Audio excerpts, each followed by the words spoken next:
The rise of Tata. Tata Group. Tata is India's biggest and most diversified business conglomerate with more than 100 operating companies spread across 85 countries in 6 different continents, employing 350,000 people and generating revenue of $107.8 billion as of the 2018 financial year. So, who created this massive conglomerate?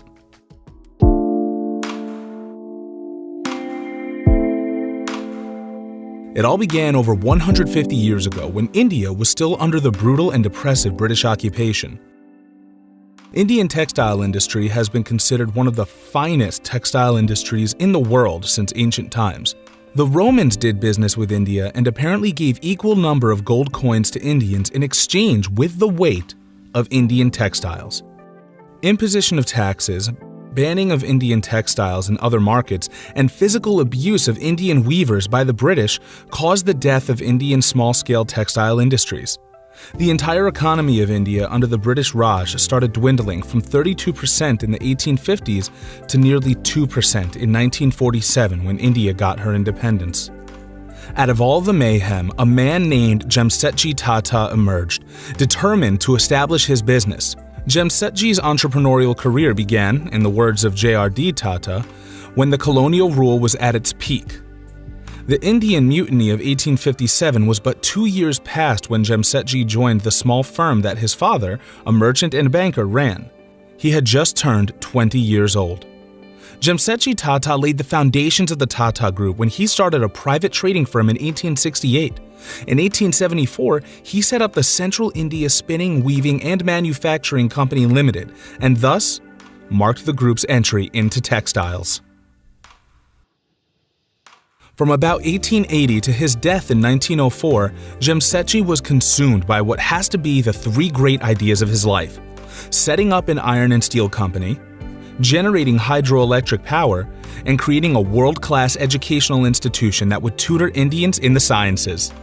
None of these would materialize while Jamsetji lived, but the seeds he laid, the work he did, and the force of will he displayed in fulfilling his triumvirate of dreams ensured they would find glorious expression. Of the ventures that did bear fruit while Jamsetji was alive, the Taj Mahal Hotel in Bombay has to rank highest. Legend has it that Jamsetji set his mind on building it after being denied entry into one of the city's hotels for being an Indian. His sons, friends, and business associates were skeptical. His sisters chided him by asking, "Are you really going to build a luxurious hotel?" The Taj Mahal turned out to be a bit fancier than that.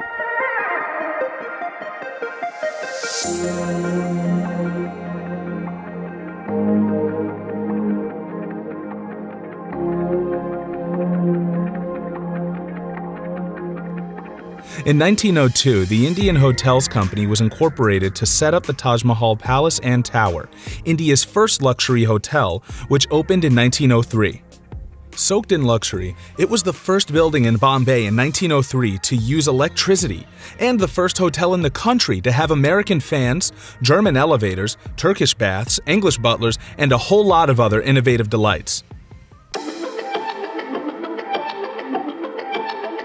Tata Group's name is synonymous with India's industrialization. The group gave India her first steel plant, hydroelectric plant, inorganic chemistry plant, and created a reservoir of scientific and technological manpower for the country.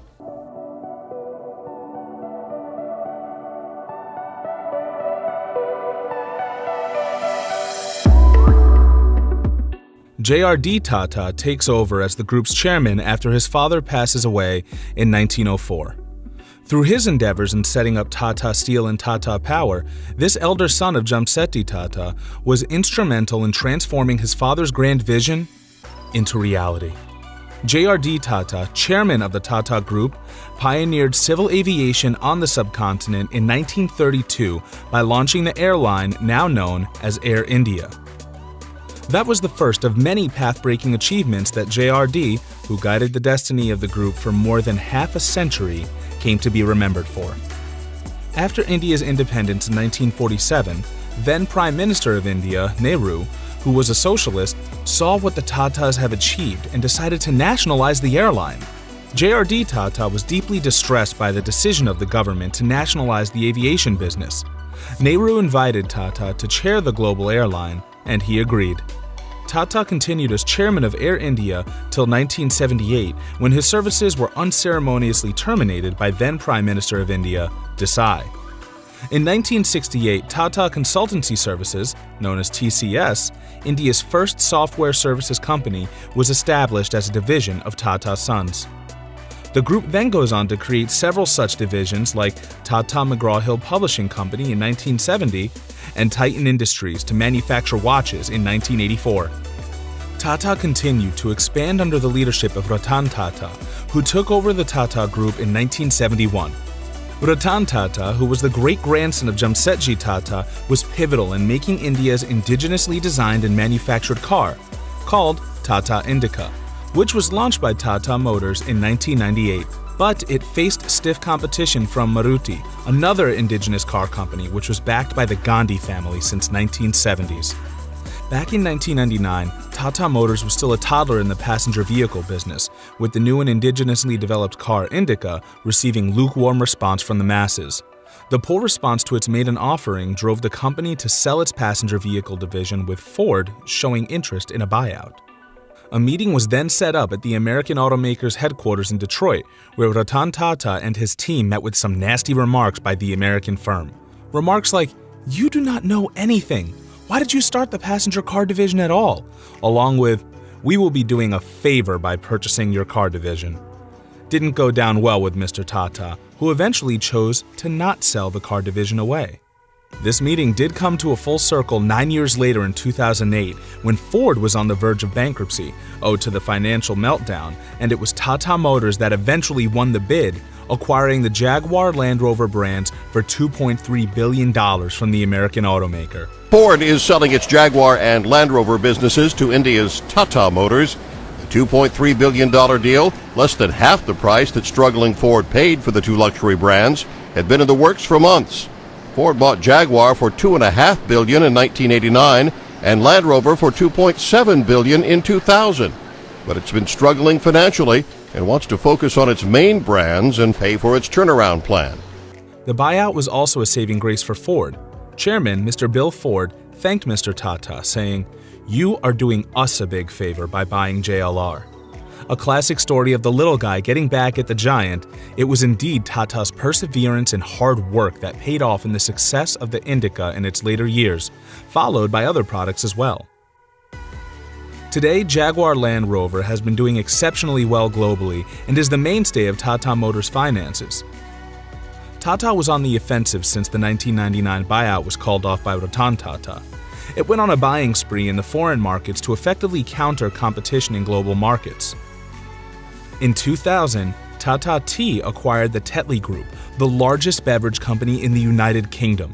This was the first major acquisition of an international brand by an Indian business group. In 2001, Tata entered into an insurance business joint venture with Tata AIG. In 2007, Tata Steel acquired Corus, the fifth largest steel company in the world. Ratan Tata made sure that the group, which controlled over 130 companies, both domestic and abroad, was organized and kept under Tata Sons for effective control. The group's global business operations are spread over 7 business sectors, such as communications and information technology, engineering, materials, services, energy, consumer products, and chemicals. He made sure that each Tata company operated independently under the guidance and supervision of its own board of directors and shareholders, so as to effectively counter competition from other competitors.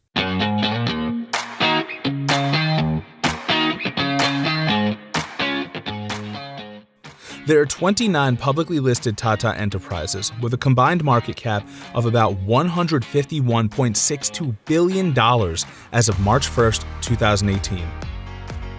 Today, Tata is India's largest and most diversified business conglomerate, with more than 100 operating companies spread across 85 countries in 6 different continents, employing 350,000 people and generating revenue of $107.8 billion as of the 2018 financial year. So, we will leave it right here. Hope you guys enjoyed the video. Thumbs if you liked it, subs if you loved it. See you guys next time.